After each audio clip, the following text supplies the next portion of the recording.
What's up mga katormo? Nandito na naman tayo sa Commonwealth. And for today's video, may tuturo na naman ako sa inyong shortcut.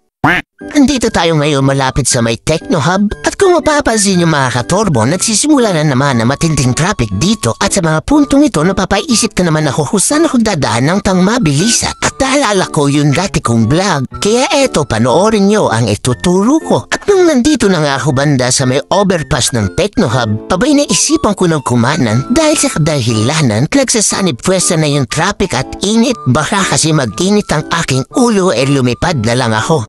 Ang galing! Ang galing! Kaya eto mga katormo, kung naaalala mo at lagi ka nakasubaybay sa aking mga video, eto papasok tayo dito at ito yung vlog ko na dito ko lumabas. Ngayon dito naman tayo papasok. Huwag laging sa labas, dapat pumasok ka din. Alas malambuha nga mo, ha? Kaya eto mga katormo, sundan niyo lang ang aking video. Medyo pabilisan na natin para naman hindi ka maboring. Hindi ko na ikakat, mamaya maligaw kayo magkandaletse-letse ang pagpasok mo sa trabaho. Masisi mo pa ako. At pagpasok nyo nga pala dito sa medyo looban, abay kayo yung magdahan-dahan at marami ring dumadaan dyan. Mamaya makasagasa ka, pumasok ang may motor, paglabas mo naglalakad ka na.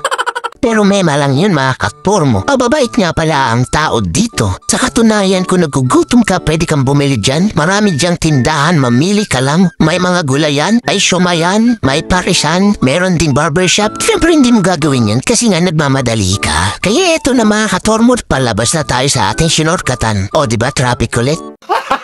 Gago! At eto mga katormo, mukhang sumablay na naman tayo. Nasira ko na naman ng may isang minuto ng buhay mo. So let's go!